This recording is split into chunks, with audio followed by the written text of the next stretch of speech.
feel the blood creeping up from the heathens. Got will, got fight, got pride, got reason. If they wanna go eat, then you know I'm gon' feed them. If you're coming for me, hope you're ready for a demon. I got eyes in the back of my head, I'm seeing. Take me for granted and you know I'm leaving. I'ma take what's mine with the webs I'm weaving. I could take this crowd from seeing to believing. Got a taste for blood and my tongue keeps bleeding. From the words I spit, so sharp, so freezing, so cold. Behold, frostbite they feeling. I could tear you apart or I could go heal them. Don't believe in fate, don't believe in ceilings. I just need a taste and my mind starts peeling. I don't pace myself, I grind on kneeling. Got lust for change, I just love the feeling.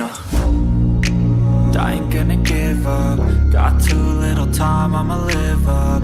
Head down, push forward through the tough times. Cause anything worth doing is a tough climb. And I ain't gonna give up. Got too little time, I'ma live up. Head down, push forward through the tough times. Cause anything worth doing is a tough climb. Cause I'ma live life for the fight, yeah, I'm here to get it. I got drive, got sight, always have a vision. I go by at night, I be in my feelings. I'ma be fine, need time, and I'll soon be winning. I live life for the fight, yeah, I'm here to get it. I got drive, got sight, always have a vision. I go by at night, I be in my feelings. I'ma be fine, need time, and I'll soon be winning. I can feel the blood creeping up from the heathens. Got will, got fight, got pride, got reason. If they wanna go eat, then you know I'm gon' feed them. If you're coming for me, hope you're ready for a demon. I can feel the blood creeping up from the heathens. Got will, got fight, got pride, got reason. If they wanna go eat, then you know I'm gon' feed them. If you're coming for me, hope you're ready for a demon.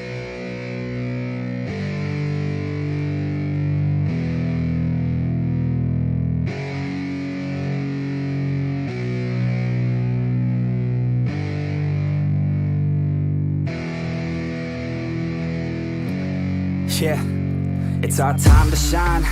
Yo, that's the kind of state of mind you gotta combine with hard work and time. You gotta climb to the top. Don't let yourself drop till your heart stops. Let this beat rock. Got a new clock and a new stock for this new rock. Just let your mind loose from the new stock. Drunk off the goose, thinking that I'm too pop. Getting caught with a few thoughts cause I'm too lost. Off the speakers can't even handle me. Give it what I got, nobody's gonna drain my energy. And I will never stop, I'm motivated by enemies. Setting up shop so everybody remember me. And no, I am not going through life regretfully. I'd rather work non-stop, what they call incessantly, than work some odd job just to live life pleasantly. Already got lost in my mind, not a fantasy, I'm getting with a forgotten soul, so stop, drop, and roll. You lost all control and pop off your ball. I got squat, I fall, I'm not bought, I'm sold. My stock rocks, it's gold. Hey, knock, knock, she holding shit, talk to close. I ain't stopping though, it's hip-hop, you know. Or is it rock and roll? I'm not dropping down, no, my pocket's grow. You can't stop the show, so get rockin' on. So let me break it all down for you. I ain't never giving up, I ain't never giving I'm taking that crown from you. I ain't worried about you, I ain't never. So let me break it all down for you. I ain't never giving up, I ain't never giving I'm taking that crown from you. I ain't worried about you, I ain't here to make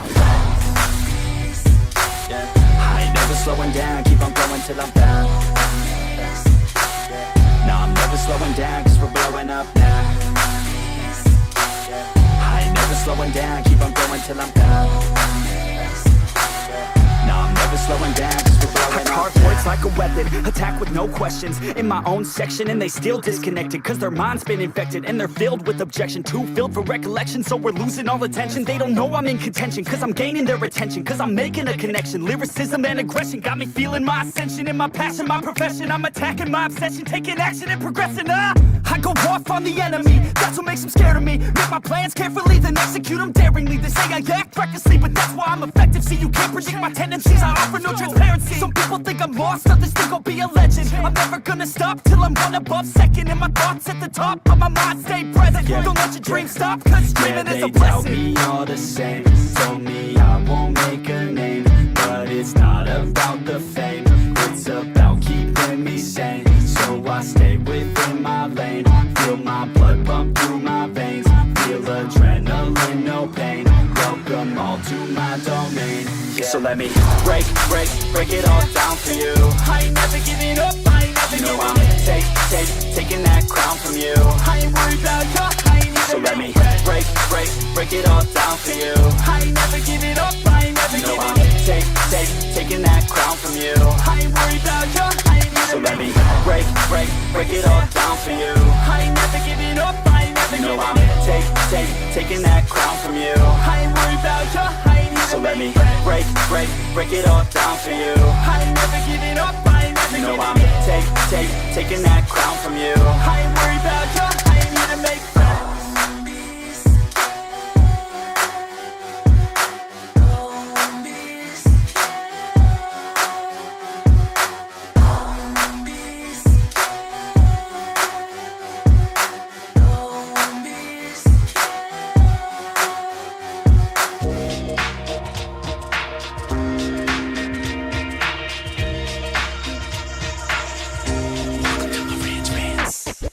Welcome to Marantz Rantz, no advice on finance. Spin the wheel and take a chance. Get an NFT and a little education. The system got undertow, that knowledge is flotation. You wanna learn? Well, you came to right place. You're pumping AMC, might get slapped in the face. Get your due diligence, know who the villain is. Don't be a sheep when the shepherd's carnivorous. So come learn, laugh, and maybe you win big. And listen up, y'all, the wheel is not rigged. Everybody get a chance in the live chat. Kyoto spin wheel, you win just like that. Retail fight back and this retail winning. Y'all just wait, man, this is just the beginning. All fellow simians, GME group singing the truth. We just chillin', infinity pool swimming.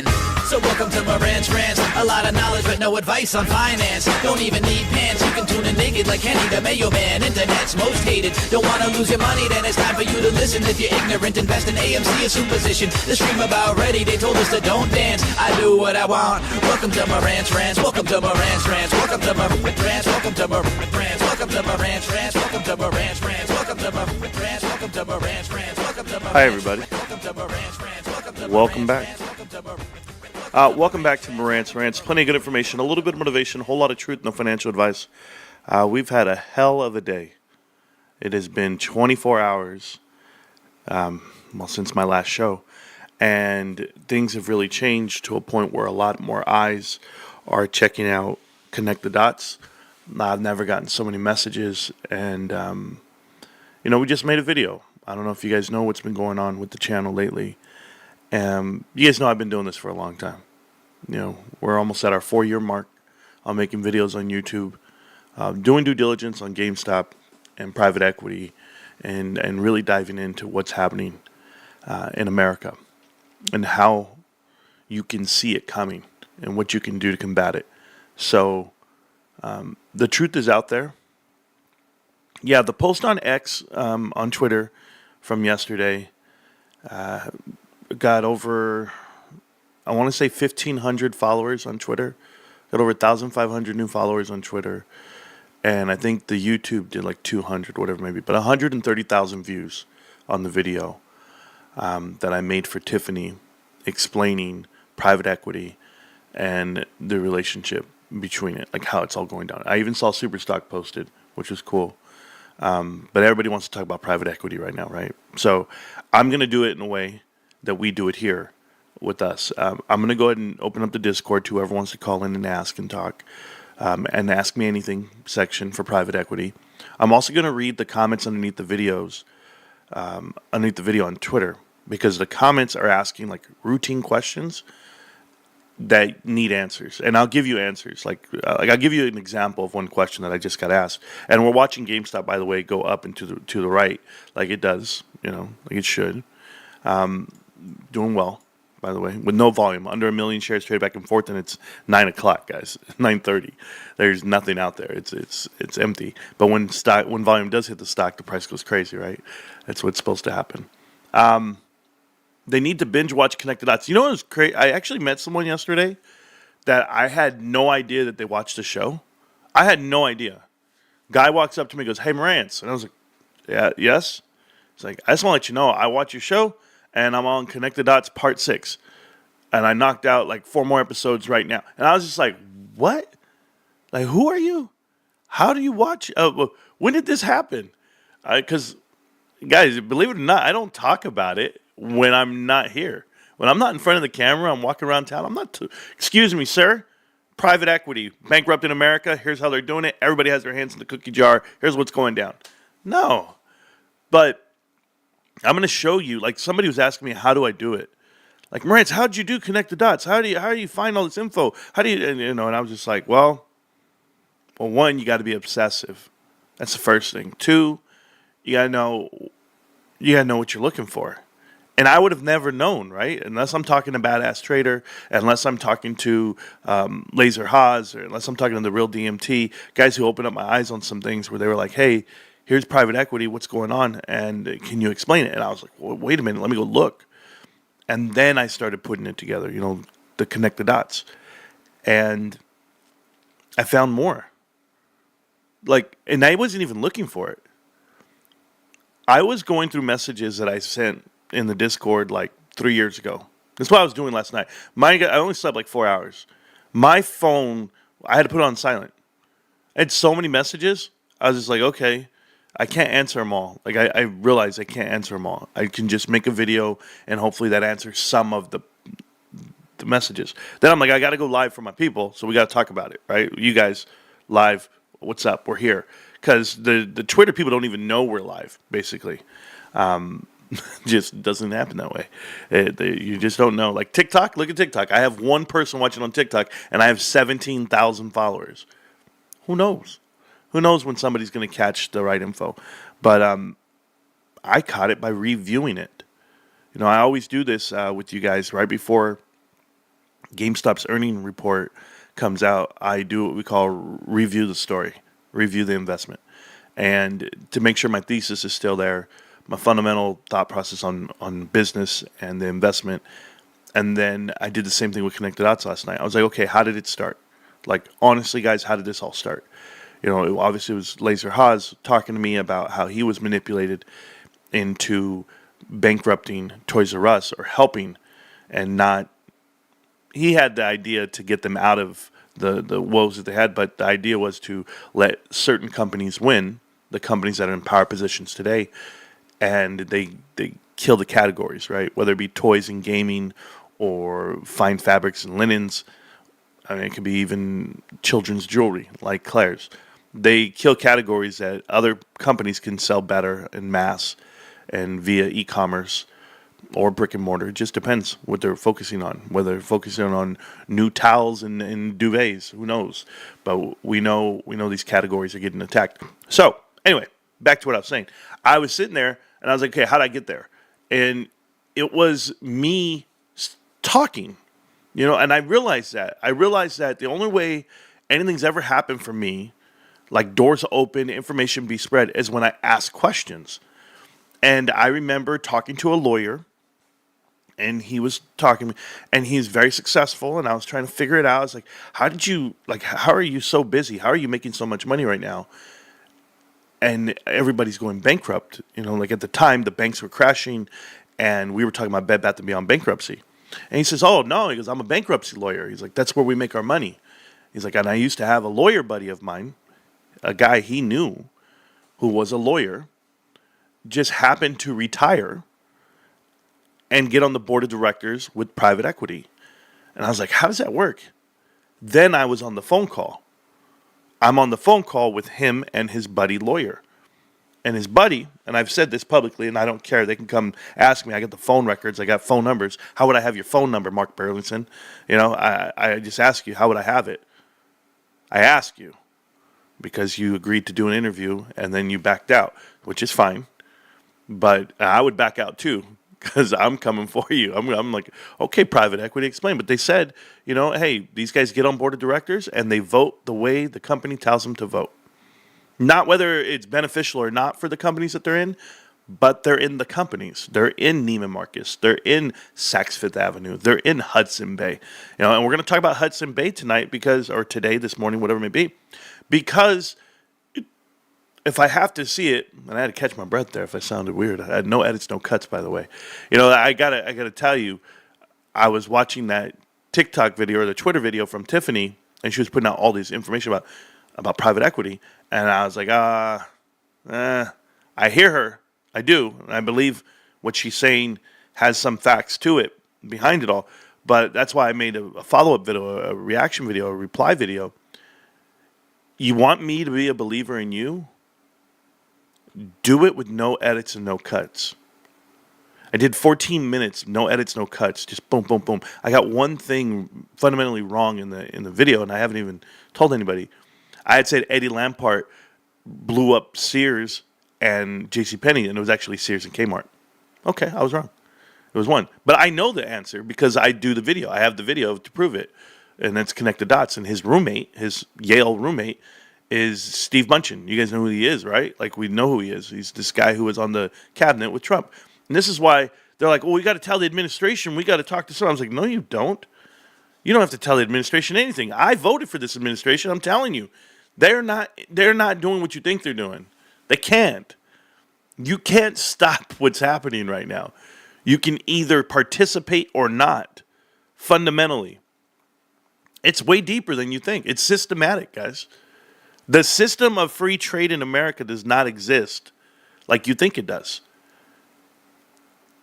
Guys, forget the stock. Let's talk private equity. Private equity is lifted up on a pedestal. When you become an Ivy League kid and you go to school, Harvard, Cornell, I don't care where you go, Penn, you want a job in private equity. You don't want banking. Yeah, I want to be a banker. No, you don't. Ask Jamie Dimon. Nobody wants to be a banker. What do they make compared to what private equity makes?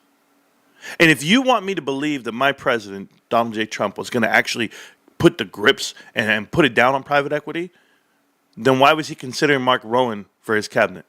Mark Rowan, who is the chairman of the board or the CEO of Apollo Global Management.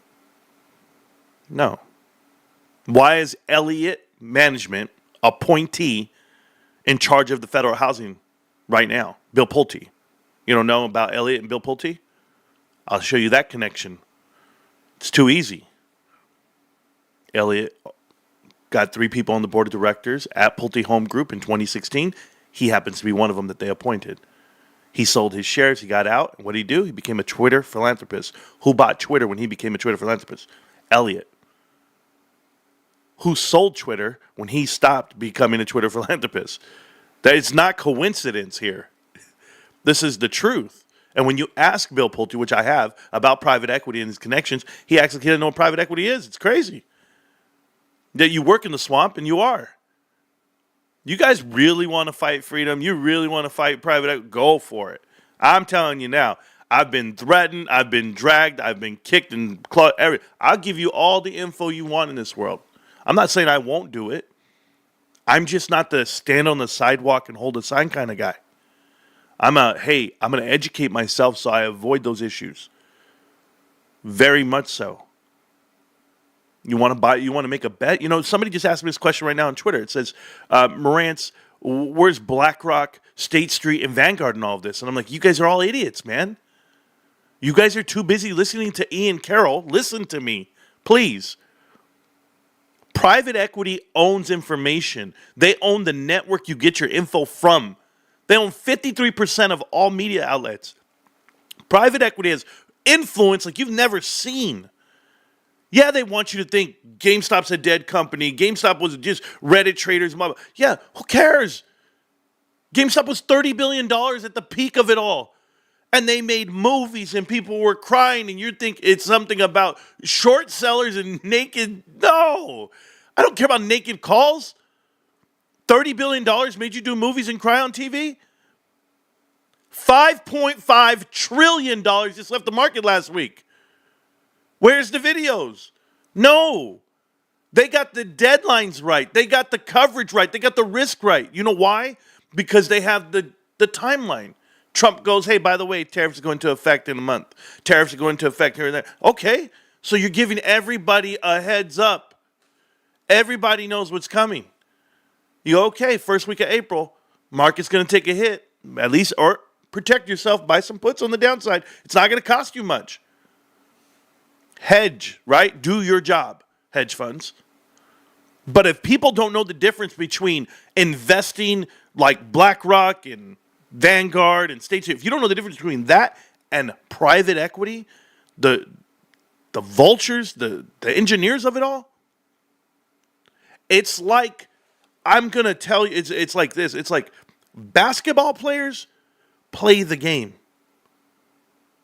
Then there's dudes in Vegas betting on the game. Those dudes in Vegas can buy it. They can buy it all. But they don't really play the game. Do they? All right. We're going to prove some shit today. Whatever it may be. And thank you so much for all the love and support of the channel the way you guys do. Hudson Bay announced they're closing down all their stores. You know, it was weird because I was reading something about Hudson Bay, and it took me somewhere. I was reading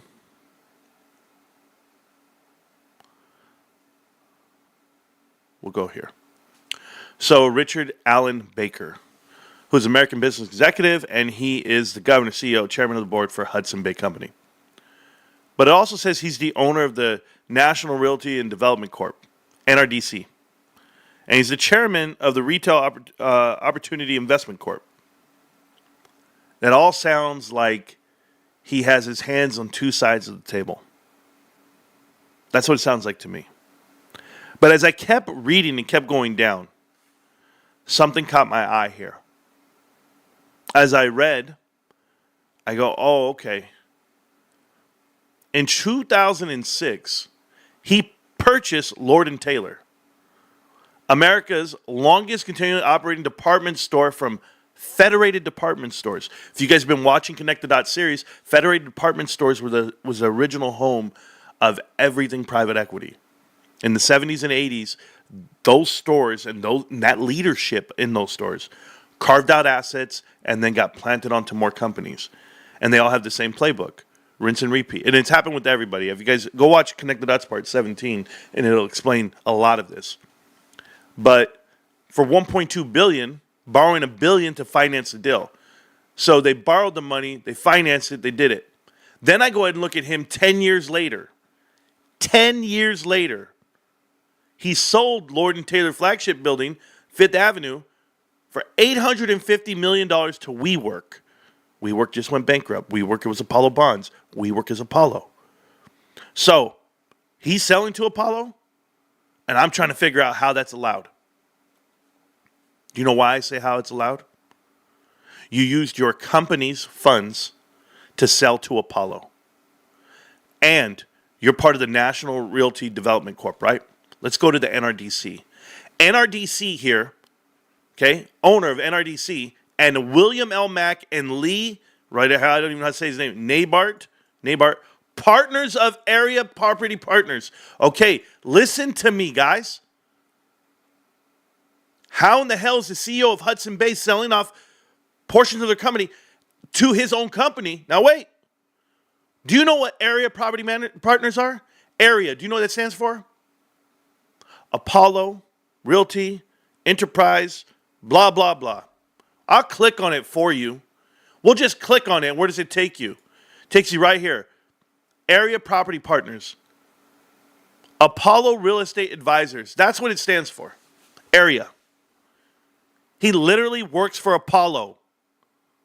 His partnerships on real estate with Apollo. If people don't know how this works in retail, they sell the buildings and then they lease them back. And you would think they lease them back from another company. No, it's private equity. They lease it back from themselves. That's what this shows you here. So yes, this is how it's been. They left their people in place and they run the show.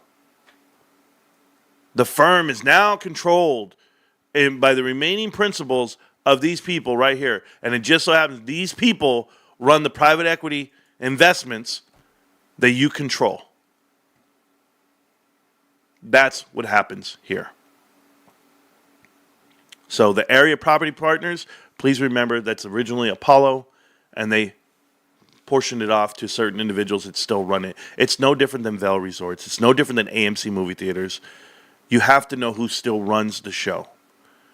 And if you don't know about Vail Resorts, you should. We talked about it before. Thomas H. Lee, Adam Aaron, plenty of guys who are with Apollo and private equity have been on the board of directors there as well. They just direct it. It's too simple. But this is what's happening. So when I look at this company called Hudson Bay going bankrupt, you got to remember Hudson Bay agreed to buy Saks Fifth Avenue and Saks for $2.9 billion in 2013. So then you got to go over to Saks. And we'll go to Saks. And when you start looking it up and you go, okay, who's been here at Saks? Who owns what? And that's when you start reading. And you go, maybe Saks was bought out by who?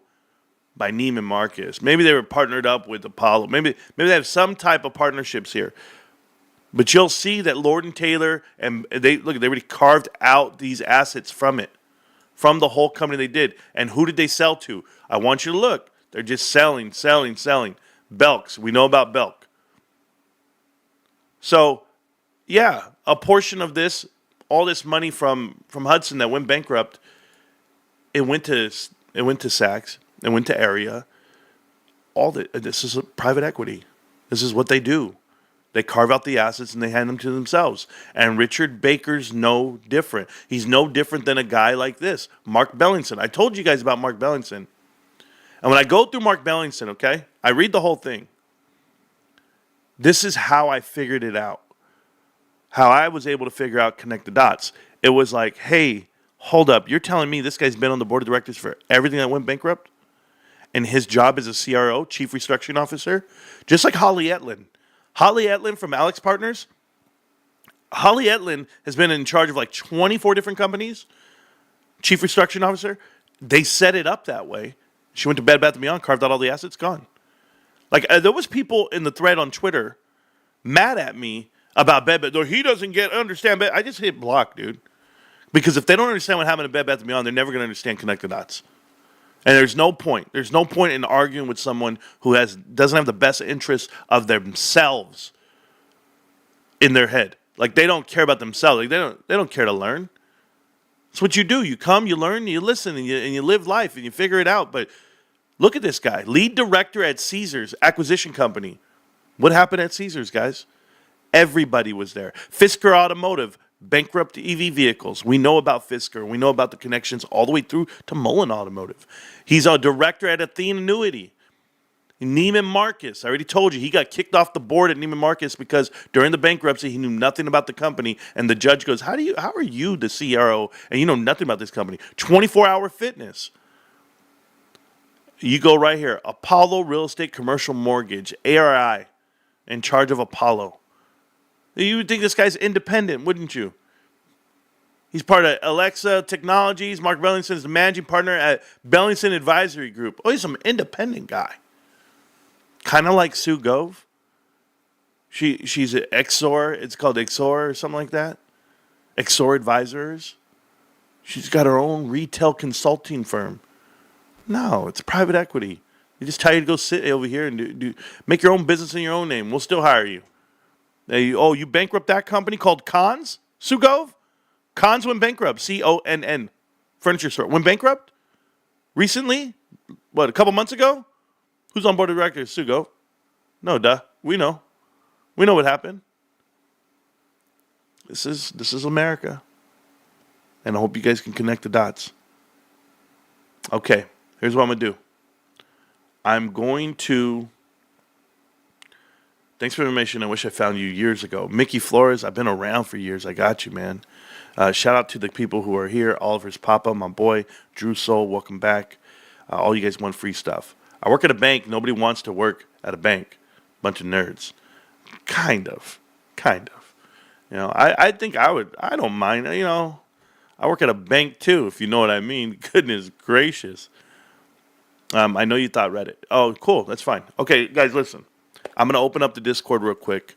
For anyone who wants to talk about private equity, we can do it. Have conversations, and we can do that. I did talk to Tiffany yesterday, and we talked about doing an interview. I'm a little skeptical. I'm going to be honest with you guys, just flat out in front of everybody here. I hide nothing from you guys.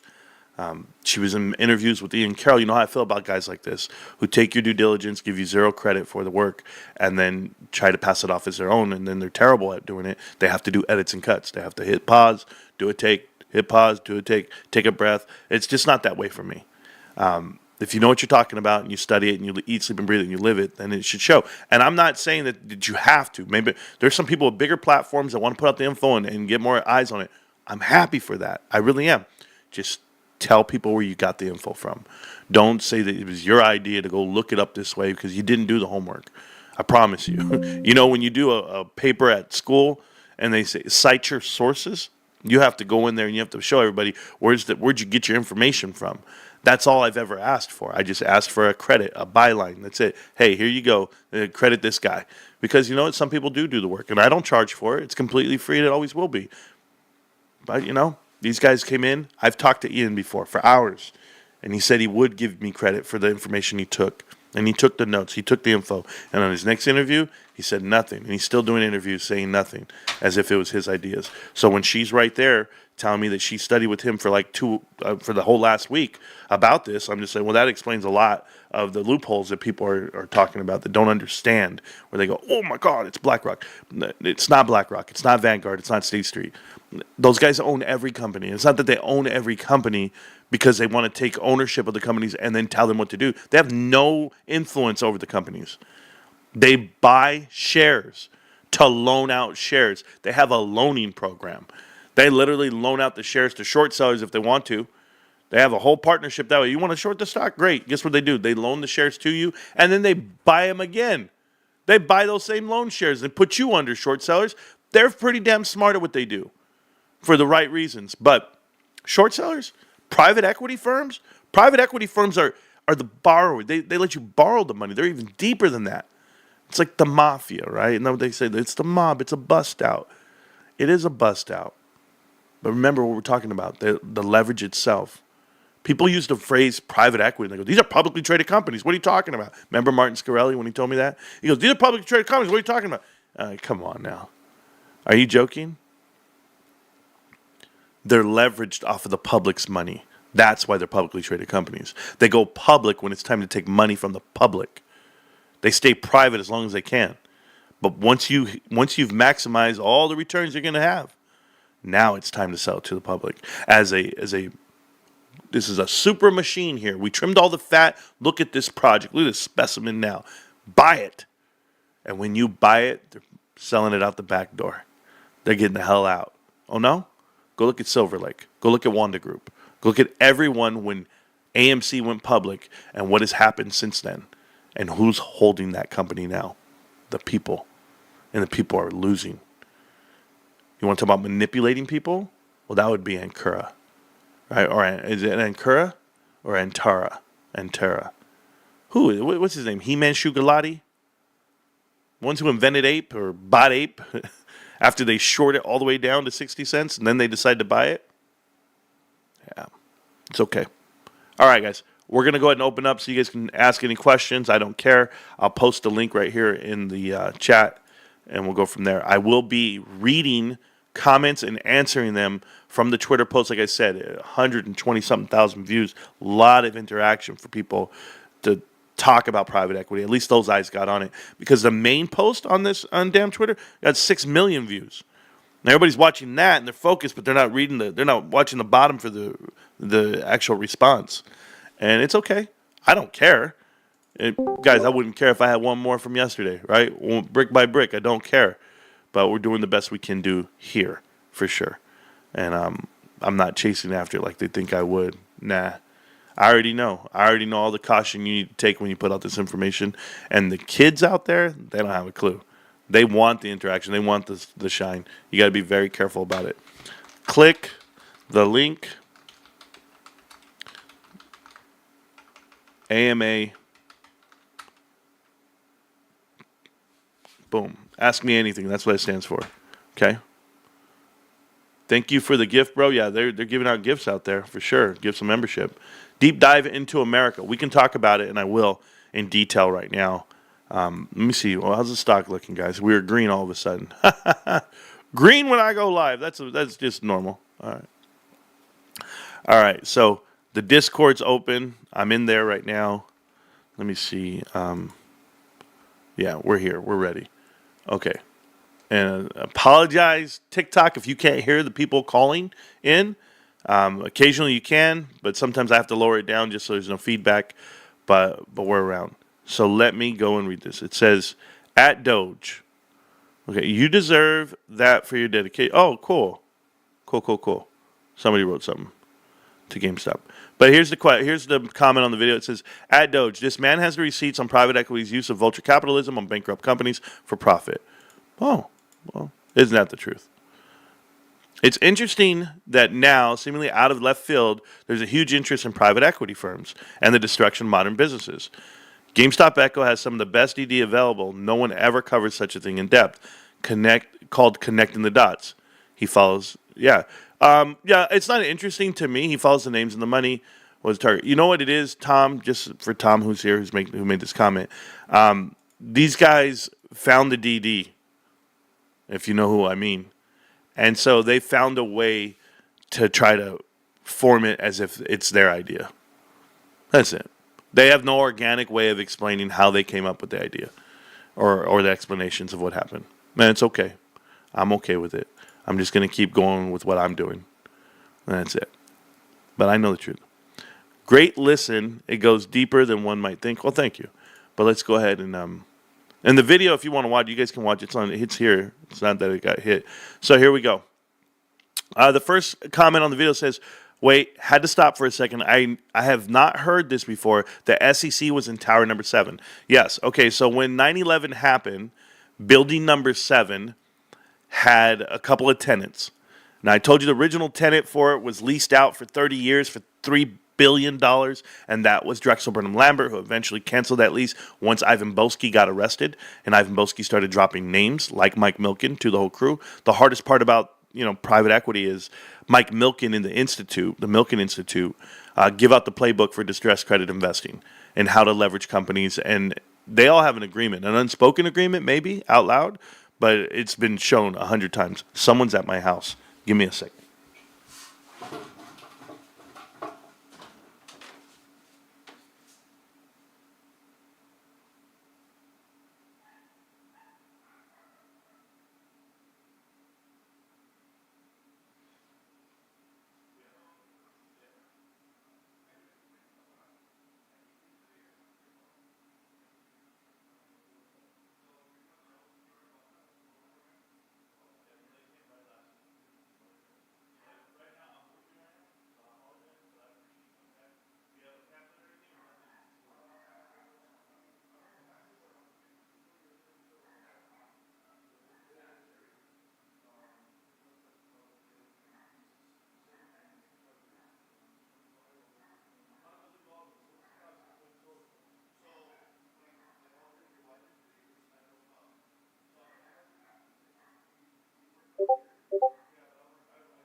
I apologize, guys. That was real life. I live life in front of you.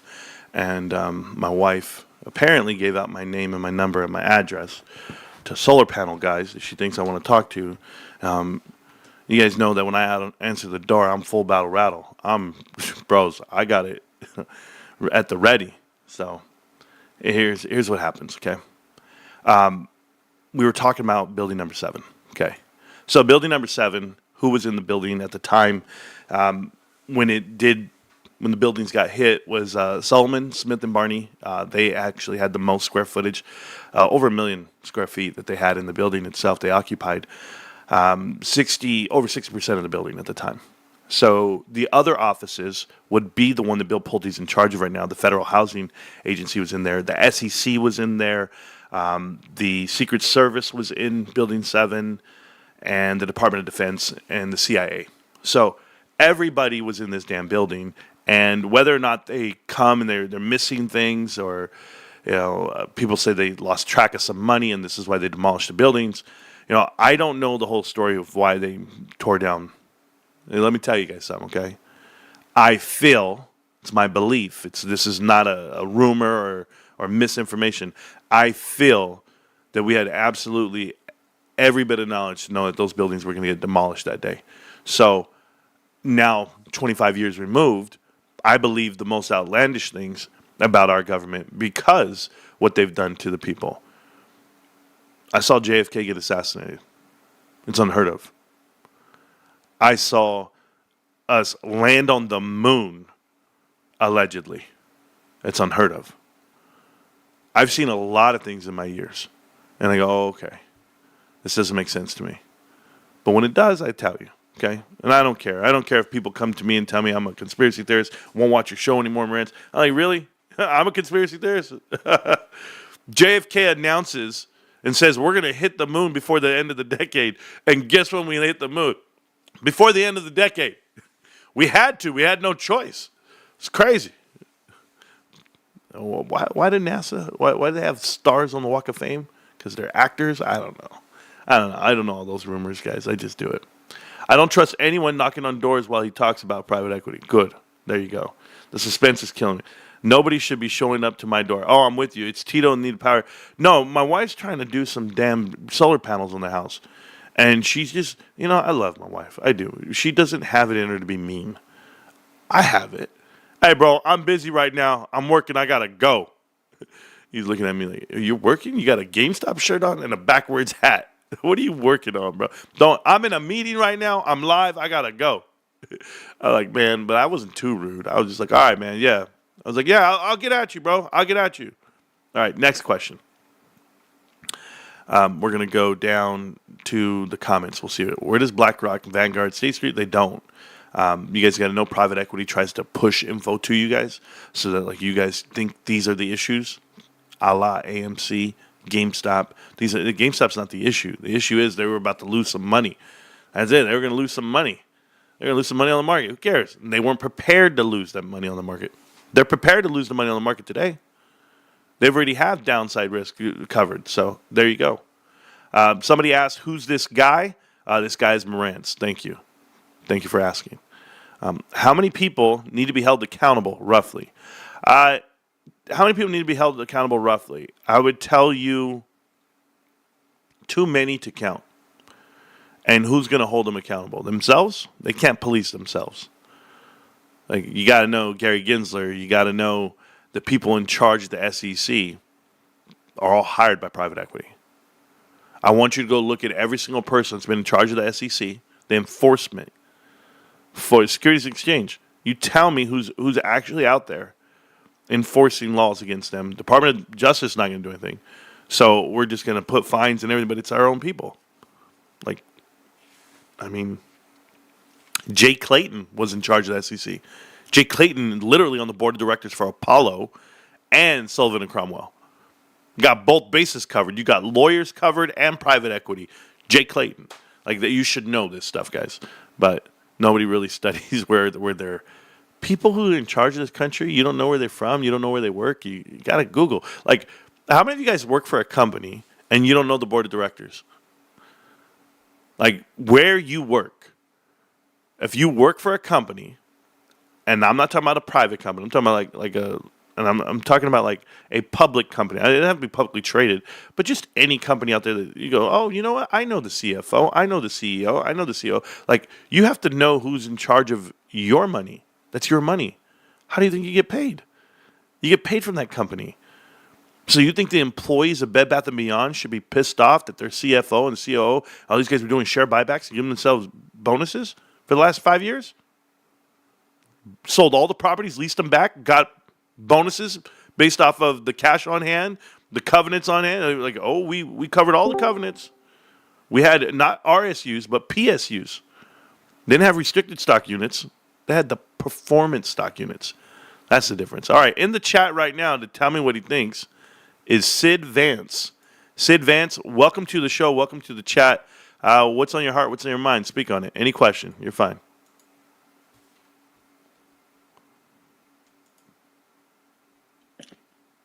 Yes. I can hear you, Sid. Go ahead.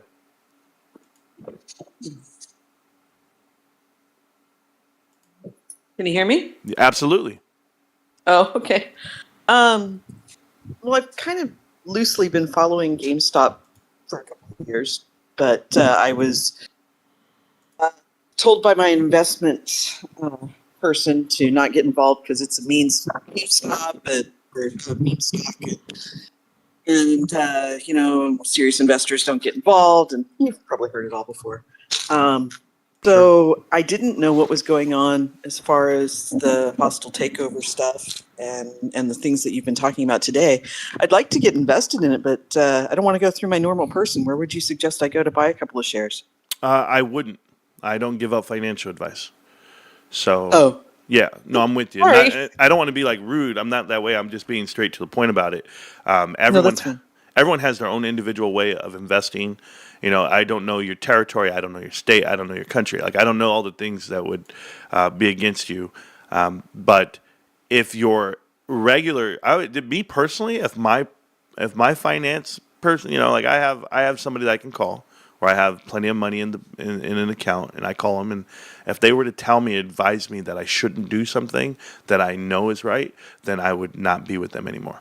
That's just me. I actually only have one investment with them now. I took everything out of the stock market years ago. Okay. But I only have one investment in there, and that's just as a thing for my son and my granddaughter. Well, congratulations on that. But let's talk about it like on a full standpoint, right? Like, if greater minds, let's put them together. You have a brokerage account that you can get to, that you can load up money in, and you can buy some shares, you can buy some stock, whatever you do, your securities. It's all about how you buy it, your risk tolerance, your time horizon, a lot of things like that. So, exposing yourself to risk and or the volatility of the markets. And for anyone to tell you that you shouldn't buy it, what were they going to recommend? Were they going to recommend index funds? The usuals, Tesla, Spider. Yeah, okay. Tesla's down usuals. 60%. Yeah. I mean, what are we talking about? Like, Yeah. you can't tell me to buy the SPY. It's already down 10%. It's not supposed to be volatile. Like, it's supposed to be locked in. It's the U.S. economy. Are you ready for the U.S. economy? The SPY is the most expensive, according to PE ratios, it's ever been in the history of the stock market. So why the hell would I buy something that's pricing in the demise of America? No way. No way. I actually got out when they were up. I literally got out like 2.5 years ago. Yeah, I mean, But the only thing I'm in now is NVIDIA, and like I said, that's just for my grandkids. It was something that, because they're into gaming and stuff, and so I'm like, well, let's get them stock that they can be interested in and follow it as an educational experience. yeah, that doesn't make sense in my mind. Like, and I'm just explaining, NVIDIA has nothing to do with gaming. NVIDIA is probably one of the worst things in investment world right now. It is Enron Really? 3.0. Yeah, without a doubt. I can give you all the info. But I thought they were into all of the AI chips? virtual reality and AI chips and all of that. chips. Yeah. So you got to know. So, like, here's my thing. If I'm ever invested in a company, I got to know everything about it, right? Yeah. And that's just me. I don't buy things because somebody told me to or because I heard I caught the wind, I caught the vibe. If that were the case, you'd lose so much money in EV vehicles and cannabis stocks, and in this case, a video game company, they sell graphic cards for PCs. That's what they've done. Yeah. And at the time, they were a profitable business, and they had a $200 billion market cap. And that has since exploded to 3.8 at the time. Now it's down around 2.9, 2.8. Well, here's the thing. When you lose $1 trillion worth of market cap over the last 4 months, last 2 months actually, that should tell you how unstable your company is. And no one's throwing up red flags that they lost $1 trillion in market cap. And you should. You should be like 1.2 trillion off of one company in the last 2 months. That's all it takes is a swing of, hey, DeepSeek might be better than NVIDIA, or they might be able to do it without all this energy that's needed and the requirement of chips. But you've got to look at NVIDIA a whole different way. Here's what you got to do. You got to Google the term mark to market. Okay? Mark to market is a accounting practice that NVIDIA does.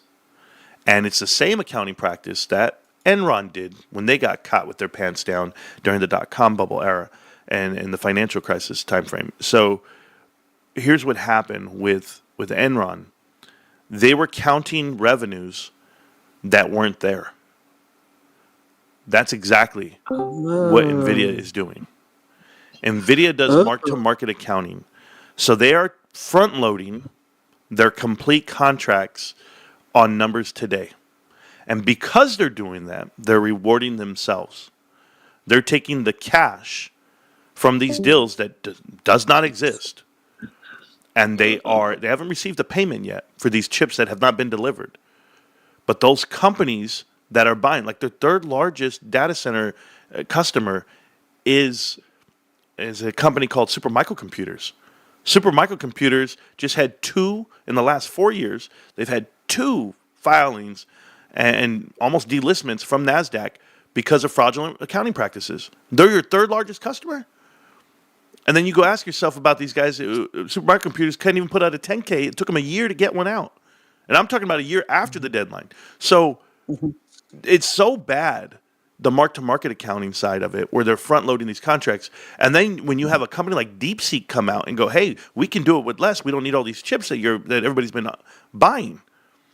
So then all those orders that are on backlog, you're like, hey, they already got funding for it. They already told Wall Street they have the money for it. Executives already sold shares off that price. Everyone already gave themselves bonuses off these, and then it's not coming. So losing $1 trillion in market cap is not the end of the world for them because they're like, hey, we already got our money. We already sold over. Well, how much did Jensen Huang sell already? $2 billion worth of shares? He already sold $2 billion. So, and I'm talking about cash money in the bank. So when you think about NVIDIA, you got to think about all the greed that's surrounded by it. And it's not their fault. They don't know what they walked into. It's a hornet's nest.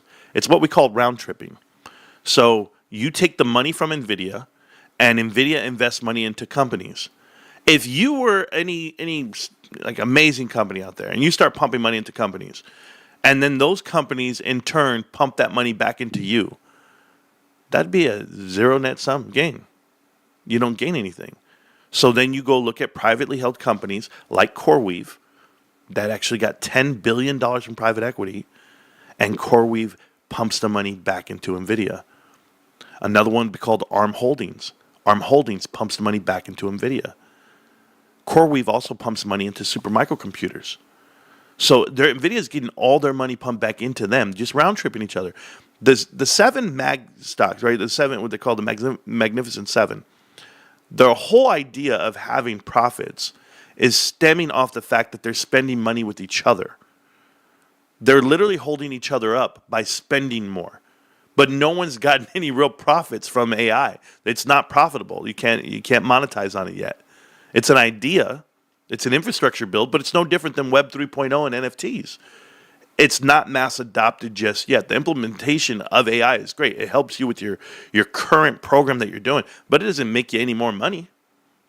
So the minute Microsoft and Meta and Amazon and Google, when they all stop spending money with NVIDIA for these chips that they're all trying to get ahead, what happens to your NVIDIA stock then?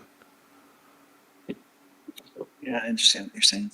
Yeah, there's no other competition right now, but there will be. I remember when the internet used to be Yahoo and America Online. I'm that old too. Yeah, they don't exist anymore. Not at that level. You're not signing to those chat rooms. You're building your own internet for free. like a YouTube channel. When you post a video, you build the internet yourself now. It's Web 2.0. We upload pictures online on Facebook. We do our Instagram reels. We build the internet every day for free. That's AI in a nutshell. And you'll see it happen. So NVIDIA's not the buy for me. Not at these valuations. They can't even make sense of it. All the money they front loaded on contracts, they better hope they start getting payments for it and collecting funds for it. Because I have a series, and this is why they give out guidance quarter to quarter. They are playing the market itself, and Wall Street bought in. Wall Street goes, oh, we got it. Wall Street says, oh, we have it. We've got a company here that everybody wants to pump and jump into, and everybody did. And then Wall Street pulled out. Now look at you. And not just you, everyone. I'm not blaming you. I'm just saying in general. Now look at what's happening. There's a fundamental switch from mag stocks over to the other mega cappers. And you'll see it. You'll see it in things like Netflix and Costco and Walmart. Big company, big brands are getting double the valuation. In 2 years, you've doubled market caps. Did that company build more buildings I don't know about? Did they expand on profits? No, nobody can equate to the scale. No one can. This whole market's oversold at the moment. And you have to really see, think about this. Think about Warren Buffett. Warren Buffett sold every single share in index funds that held the S&P 500. He sold them all. He holds none. He's not holding the S&P 500 right now. He's not holding his Apple stock. He let go. He let go of a lot of things. He has $339 billion of cash on the sidelines, waiting for this market to correct, and then you'll buy the bottom. And when you buy the bottom, it's not that you're just buying shares, right? You're buying controlling stakes in companies that you want to own. And when you buy the controlling stake, let's say you buy 10%, now you have a seat on the board of directors. Now you can demand things, you can implement things, and you can make your profits, maximize your profits and exit. So, yeah, this is his final hurrah. He's going to die a trillionaire. That's the way I see it. Without a doubt, you have $300 billion. You don't think you can 3x your money with this market? Yeah, let it correct, buy in, and watch it happen. Yeah. And that's why I bought GameStop. So I know it was a long, drawn-out answer for you, but no, that's fine. I appreciate it. I like to have the conversation. Any other questions? Anything you want to get off your chest? Nope. Just gotta go find a place to buy some GameStop. That's okay. Let's have that discussion really quick. Whether you're here or not, I don't know if you have to take off, but GameStop's big to me because obviously, yeah, but it's more than that. It's because we did the homework, and the homework says this is a company that's trying to do the right thing, better business, better example for the people, and the leadership. Right. The leadership builds companies. They build things, and they make them better, and then they go, okay, I'm done with that. These are stages in life. These are projects. So that's actually why I pulled out from the market in the first place, because I realized what demons, all the big guys are, State Street, Vanguard, all those guys, and I didn't want to make a deal with the devil just to make some money. So I was like, okay, let's pull it out and get somewhere else. Well, they're not the devil. You see, they're not the deal with the devil. State Street's not the problem. Vanguard's not the problem. BlackRock's not the problem. Private equity's the problem. You know what they own? You know where they own shares? They just loan them out. That's it. They make money on a loaning program. They're no different than a bank. This is why banks borrow money from BlackRock and vice versa. They're not going to Apollo borrowing money. They're not. The government's not in deals with Apollo. They're not in deals with KKR. They're deals with the money. The people actually manage the funds, the money itself. That's BlackRock. I get that. They're not evil. They're just money.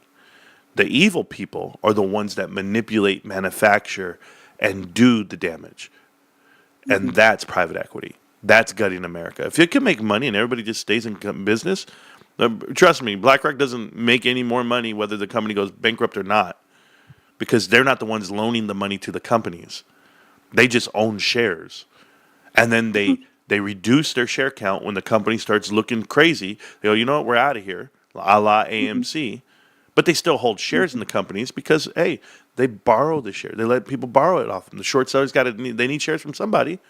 Well, there you go. I got some shares for you. Yeah. That's what that is. I hate it when people, and it's not just you, it's just the way everybody's been trained to say, oh, it's BlackRock, it's State Street, and it's Vanguard. Yeah, they own every company. They're supposed to. They own the shares so they can loan them out. And there's a whole loaning program here, and you make money doing it. So it goes that way. Since the subject's come up, Yeah. what are your thoughts about BlackRock being so involved in the U.S. government treasuries or the crypto program? Hey, I mean, is Larry it good or Fink, bad? Because when I first heard it, I was like, what? it's always good. It's not bad. I'm going to explain something to people. I don't know why people are afraid of money and the people who manage it. Somebody has to, right? Somebody has to be in charge. Someone has to be out there doing the bidding of the wealthy. And if people try to tie BlackRock to be like a person or a thing, and it's like there's Saudi money in there, there's royal money in there, there's all the money's in there. Every rich person's invested. You have to be a accredited investor to be there, but they own trillions and trillions of dollars of assets. Larry Fink himself stated, I want no part of Bitcoin. I don't want to be a part of Bitcoin. I want to be a part. And it was to the point where he goes, okay, he's telling people that they're not doing it so that no one else gets in it. He's trying to price the market. And then he releases an ETF backed by Bitcoin, and when they do it they're just selling the market itself. It's fine. He's actually the chairman of the Anderson School of Business in UCLA. And Oh, really? yeah. And so when you see the connections from there to private equity, and you would say, okay, well, there's some influence here. Like I said, it's the dirty of the dirty. It's not black. It's going to be Blackstone. It's going to be black. It's going to be Apollo. It's going to be Ares. It's going to be Oak Tree. It's going to be all of them that have been out here. Bain and Company, Carlyle Group. The list goes on and on. But the difference. Like I'll give you an example. There's a company out here called Carvana. Okay. And Carvana has on the board of directors. Think about this swamp that people want me to get deep dive and dig into. On the board of directors of Carvana is Dan Quayle, the former vice president. Really? Yeah, and you go, Dan Quayle. Okay, Dan Quayle. Dan Quayle is on the board of directors of Cerberus Capital, private equity. And you say to yourself, how in the hell does a vice president get this prestigious position and then the amount of influence they have? But Cerberus Capital bought out GMC, the auto financing part of GMC. And they bought it out and they renamed it. They renamed the bank Ally Financial, ALLY. Yeah. So when you go look at Carvana and you go see who's actually doing their finance deals, the bulk of their finance deals, it's Ally Financial. It's their own bank. It's Cerberus Capital's bank. And they're processing loans that you would never do. You want to show profits for Carvana? Let's go show all the profits in the world. They're selling cars, subprime loans, on auto deals that you would never finance. So when is Ally Financial actually going to show the numbers on their books to show you how bad it is?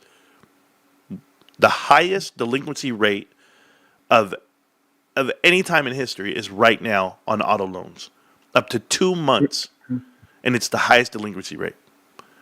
Wow. Ally Financial's selling cars at these interest rates, these elevated interest rates right now, for Carvana at the largest markup of any e-commerce car dealer in the world. They were averaging almost $8,300 a deal. How could you do that? How you, as a consumer, you see CarMax sells their cars at $2,900 per unit over the price. $2,900 is on average what they make per unit. Then you go look at Carvana, and they're $5,000, they're $6,000, and you go, why the hell would I buy a car at Carvana if I know they're charging $6,000 more? The consumer doesn't know. The consumer's not reading 10Ks and 10Qs. But these reports come out, and then Carvana takes in price. And today, what's it trading at? $160? It was at $330 3 months ago. You have to know. It was at $6 2 years ago. They've pumped and dumped onto the people, but let's talk about the insiders. Eddie Garcia III and II, him and his father, have sold over $1 billion worth of this company. Who owns the bonds in the company? Apollo Global Management. There's so much to unwrap. Apollo and PEMCO, by the way, and they own 90% of the bonds of the $5 billion Carvana owes. Oh, by the way, they've only made a profit 2 quarters in their whole history. One of them being COVID quarters. So, Of course. there's so much deeper than what people want to do. And, you know, I was doing a video yesterday, and somebody messaged me and said, Marantz, how do you guys uncover all this? Like, what are you guys doing? And I'm just like, I just think, like, out of all the years I've been studying, at least it counts for something. My own knowledge. I don't know. I share what I can, but at least I'm not invested into those companies that are going to gut America or trying to. Yeah. They got to hate me. They got to hate me by now. Well, I appreciate you, and I appreciate you taking the time to talk to me about it. Absolutely. And I'll be following. I know I kept you longer than you wanted, but I just want to say hello. Thanks again. That's okay. Thank you. Take care. Yes, ma'am. You too. Bye-bye. Bye-bye. So, there you go. That was a conversation about investing and whether or not how you can do it and will do it. Just know, guys, welcome back to Marantz Rantz. Plenty of good information, a little bit of motivation, a whole lot of truth, no financial advice, a whole lot of truth. I'm having fun with today and the conversations about that post on X. I'm going to keep going. I'm going to see what else I can read here. There's so many messages coming through, so I apologize, guys. So what I'm understanding is that they're doing what they did to GameStop to the whole country slowly but surely. No, that's not what happened or what's happening with private equity and GameStop. But I say this a lot. I say GameStop pushed out private equity. And they did. They did a hostile takeover. Ryan Cohen wrote a letter. He demanded change in the company. And it was pretty much like a threat from private equity. It was like, oh, okay, you want to do this? Then you do it yourself. Let's see how you handle this monster. And the monster is the media, people attacking GameStop. And then you make the investors feel like they're the victims. Like, hey, you're the reason why this stock's gone up and down, Ryan. You see people like Brian Susie come out and Jim Cramer, and they all talk bad about Ryan Cohen, and they want to just tear him apart. And he's terrible, he's terrible. Then every documentary gets made, and every movie gets made, and it's headlines everywhere. It's all over the news. It takes over the whole world. And then you say, you did all that because the market cap went from $10 billion to $30 billion. Oh, my God, $30 billion. That's what we're all talking about today? I got $1 trillion. I got $5.5 trillion off the market last week. Trillion. And you're going to tell me about 30 billion? You know what's the difference between billion and a trillion? A trillion. So, yeah. What happened with GameStop? GameStop's still battling. GameStop's still fighting. GameStop's still trying to live and learn and navigate this world with private equity trying to crush them down. The fact that GameStop doesn't give out guidance, Wall Street punishes them for that, that's okay. The fact that GameStop won't have these conversations, it won't allow others to dictate the route and the path of GameStop. If you ever want to know how to win, just shut up and do the work. Let your results speak for you. Let the 10Q and the 10K speaks for you. When you drop it and you say, hey, here it is. Here's the info. And however you want to interpret it. But the more you keep saying it's not a profitable company, then that's where it goes. It says, pick your nose and I'll send you $1. I don't need $1, but thank you. Let's see. An interview with Mario Nawfal would be a great interview and dig deeper into this. This is massive and a great story. Druso, I definitely agree with that assumption and that answer. But, Mario and them, they partnered up with Terrible, and they like to talk about topics that are trending. We are trending this topic ourselves. We didn't let the media do it for me. But you let me know which author out there or what reporter wants to come in here and have these conversations, because they don't. They're controlled by private equity. Private equity signs their checks. There's a reason why nobody talks about it, because you can't do it in print publication. You can't have these conversations. They're controlled conversations. Private equity definitely found a way to profit off the misery, but Specialty Realty has been in the decline for ages. These companies had too much interior, and their current business model, at a time, too much cash to have incentive or to pivot. Okay, so what this person's implying is that retail in general is going down, decline. It's not true. People have to shop. and they found different ways to shop. Whether or not your company innovates and or pivots or transitions like GameStop has, that's one thing to the consumer, right? Like everybody has the internet. Everybody has a cell phone. Can I buy from my cell phone? Yes, you can. But people want to shop and people need to shop. I'm just going to tell you, I see it every day. I deal with 20,000 people a day. I don't think people can fathom the amount of questions, the incidents, the general liability concerns, the workman's compensation concerns, and then just life concerns. And all that, weigh all that in together and do it daily and go, okay, here's what we got. And you're running, hundreds of millions and billions of dollars worth of merchandise and employees and profit. And it's just a lot. It's a lot. So for someone to say, hey, they're going to, no, control what you can control, Mr. Greenstein. I would tell you GameStop has a small footprint, which is profitable, and keep it small. Keep it simple. KISS, right? Somebody said it's called a bust out. Strategy developed by the mob to loot companies. Yeah, the leverage part of it. If people have watched Goodfellas, they talked about it. The restaurant owner comes in and he says, hey, go in with me on this, Paulie. This restaurant's we can't make a profit. Everybody's drinking, everybody's paying the bills, and at least if you're in charge, they'll pay the bill. But the whole deal is you just max out the credit cards. You maximize, and that's exactly what leverage buyouts do. They max out everything on credit. They pay for everything with credit. Other people's money, debt. They bring on all the debt in the world. Who's going to give them that credit card? Anybody.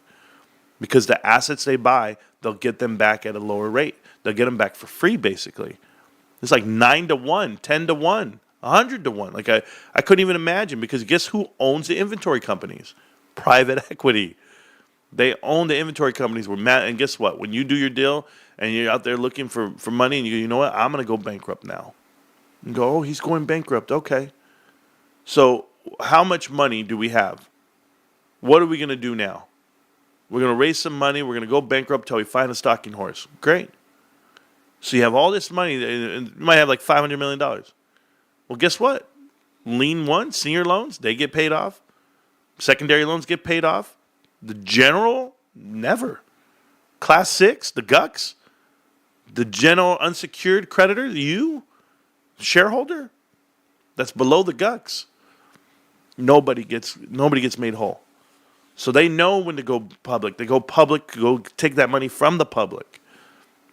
Because there's money out there. I would be scared of any company going public. The minute they IPO, I'm like, if it's not Meta, the last IPO that I really cared about was Meta. Coinbase, I didn't care for. Definitely not Robinhood. But, and it was Meta, and it was like, what, 2012? 2011, 2012? I remember. I was there. I said, holy shit, they're going public. Okay, $27? How much can I buy?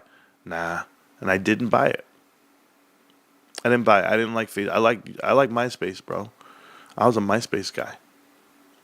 This person says, best video, probably the best video on X, worth watching, listening, and digesting, and understanding. Simply excellent. Oh, thanks. Appreciate you. So here's this guy with his comment. It says, did you just blame private equity for bankrupting niche retail businesses that have no moat on purpose, instead of the superior logistics innovation and the cost reduction measures of Amazon, Walmart, and Target, absolutely obliterating competing retailers? Please don't ever list Target as absolutely obliterating any retailers. Target is one of the worst run companies in the world. The controls at Target don't exist. There is not another retail company in the history of retail that loses 1%, period. And I'm talking about 1% of merchandising. Shrink. Who loses 1%? Target does. Yeah, no, you couldn't. And I don't think you understand. If the world's just going to be 2 companies, then okay, 3 companies, then okay. Then that's it. That's all that can survive. There's enough people in America where these companies can be profitable, make a profit, and still exist. Coexist. There's plenty. Hell, there's Lyft and Uber, right? There's got to be 2. Pepsi and Coke, Reebok and Nike, maybe Adidas. You can't tell me because one monster wins, no one else can compete. Competition's everything. You wouldn't have the competition and the profits you have if Amazon wasn't there, if Walmart wasn't there, if Costco or Home Depot weren't there. You would have fixed pricing? Hardly. So I just want you to know there's more to it than just that. But hey, these guys run retail companies. These guys in the comments. You mentioned building number 7 and my ears perked up. Super interesting information. I'll be checking out your connected dots. Thanks. Appreciate you. All right. Still got more going on. Yeah, exactly. Let's see. Thank you again. I'm reading, guys, just to make sure, because there's always more comments, more everything. Yeah, it was crazy. Crazy.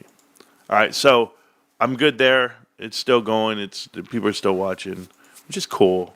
You know, it's been 22 hours, 135. Okay, so people are still watching. And Tiffany, 6.5 million views. She's doing great for today. I think when I checked her yesterday, she had 10,000 followers. She now has 30,000. So congratulations to Tiffany finally getting where she wants to go. But like I said, I don't like to partner up with one side of that table because I think they're not the right thing. And I don't like the fact that she that's how I know she doesn't understand. She put Big Lots in there. You know, you can put Party City, you can put Joann's. I don't care. Joann's had 4 quarters of losses, and it's not that great. But yes, they filed. But you can't put Party City too. But no, but you can't put Big Lots. Big Lots is a play. It has nothing to do with they make a profit. It has nothing to do with that. Big Lots has assets like you wouldn't imagine. They had over like 250 million assets and only $15 million worth of market cap. Like, there's plenty of money in Big Lots. But the problem with Big Lots is Bruce Thorne is the CEO. And Bruce Thorne, he's on the board of directors of other private equity firms. But who's on the board of directors of Big Lots? Thomas Kingsbury. And Thomas Kingsbury is the CEO at Kohl's. He was appointed by Musselman and Curra. Who bankrupt Big Lots? Musselman and Curra. Who bankrupt Bed Bath & Beyond? Musselman and Curra. Who's going to bankrupt Kohl's right now? Musselman and Curra. Same thing. It's the same people. You cannot tell me Big Lots. No way. Marantz, I'm waiting for your book. Yeah, no, you know, I don't know if I'll ever have time for that. Connect the dots on Elon and Trump taking from the middle class and poor. D, that's a great take for an idiot. So you fit the billing. Last I checked, if they're taking from the middle class and the poor, what are they gaining? What are they specifically gaining? And if they're taking, who are they giving it to? My gas is all-time low. No. Department of Government Efficiency, they're tearing apart guys. I don't even need the money to show up on my bottom line. The savings from Doge? No, not at all.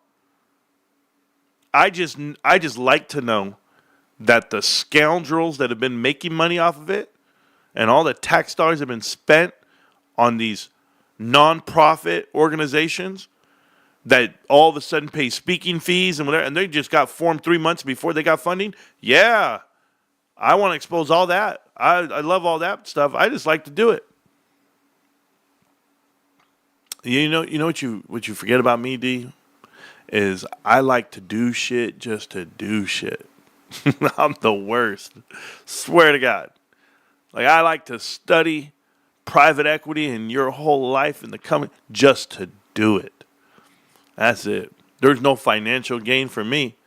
Let me tell you how much I'm not making off that Twitter video.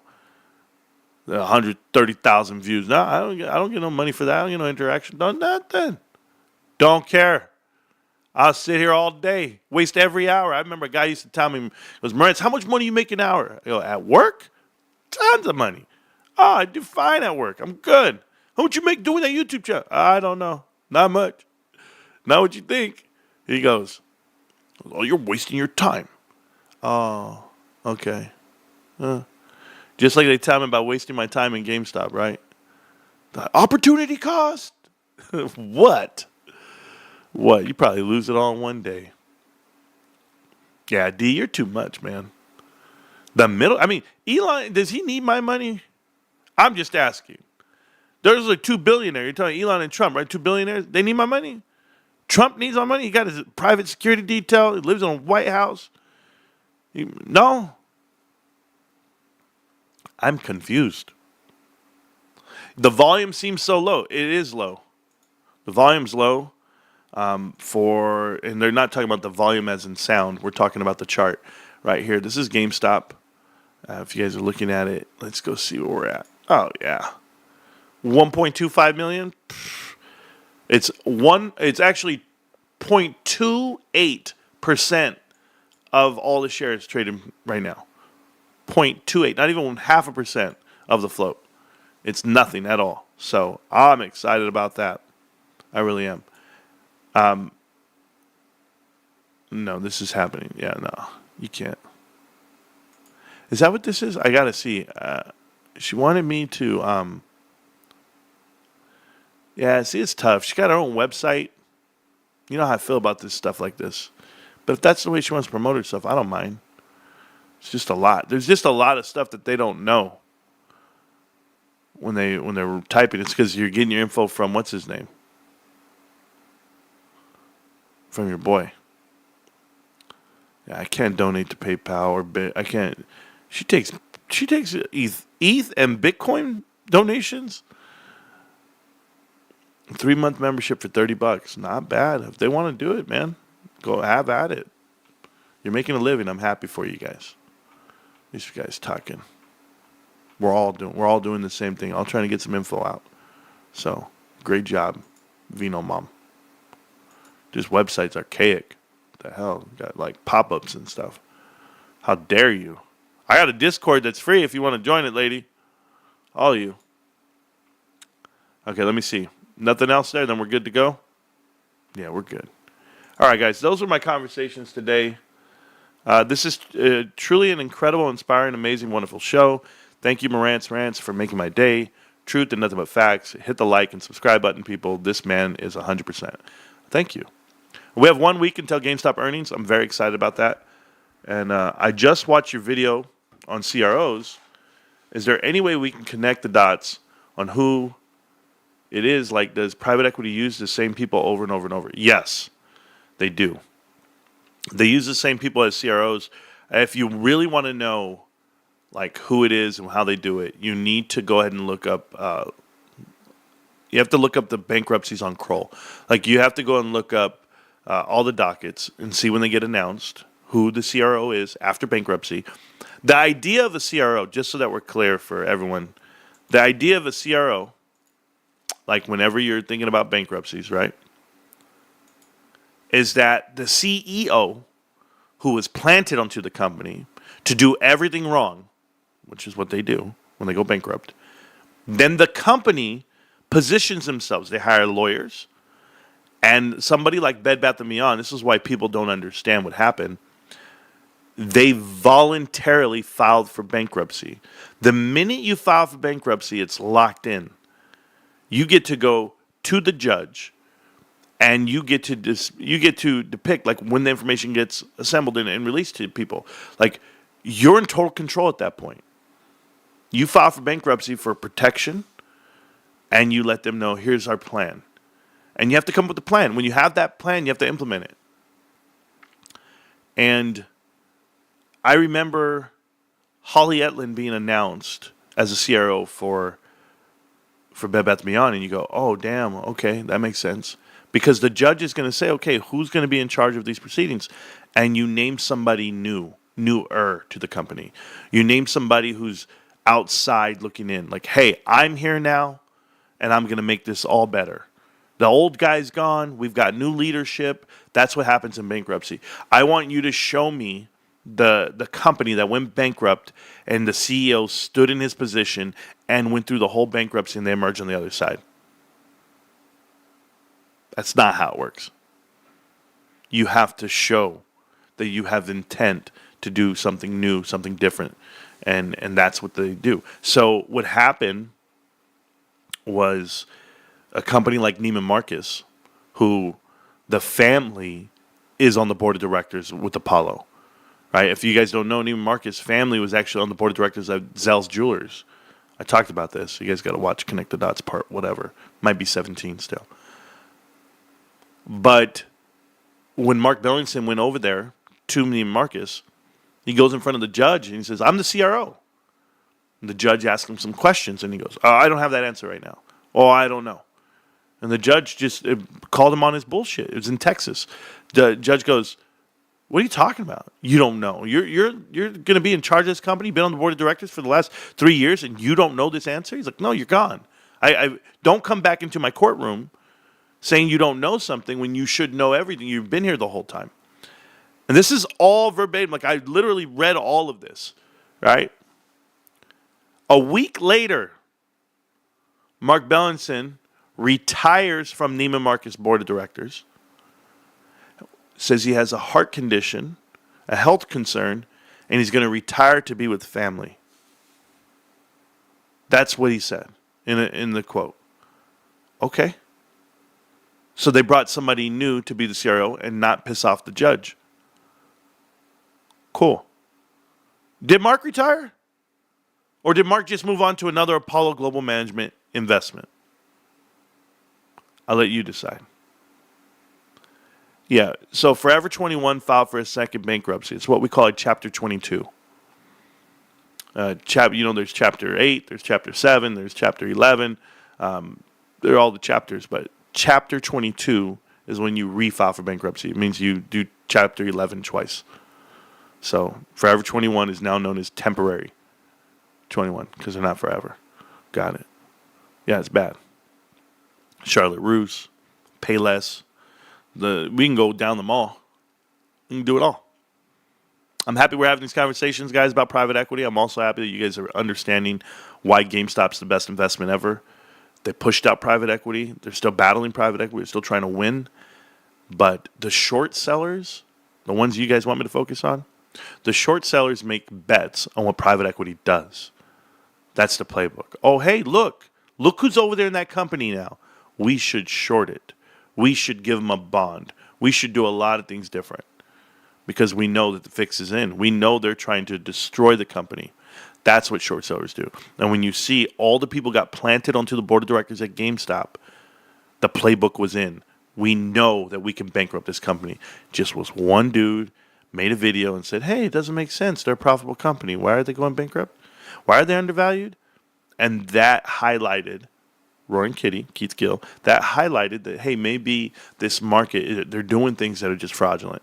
And then you saw the greed when you started reading how many contracts were written, how many shares existed, who was short on this company, because they all made the play off of what private equity was doing. It's been this way forever. No one's ever really lost on this side. Making a bet on private equity plays since the 80s. You knew the fix was in. Well, Ryan Cohen didn't play ball. And when he tried to go over to Bed Bath & Beyond, they pushed him out. They had changed his ownership level. They did a lot of things different. They didn't listen to his letter. They didn't care what he had to say because they were so knee-deep in. They knew. He knew. That's why he left. And that's why you should have left if you didn't. GameStop. Can't stop, won't stop. GameStop. I'm going to be here tomorrow, millionaires. And every day until the day I die. Have a good night. I'll see you around. Hey, and I mean that. Until the day I die.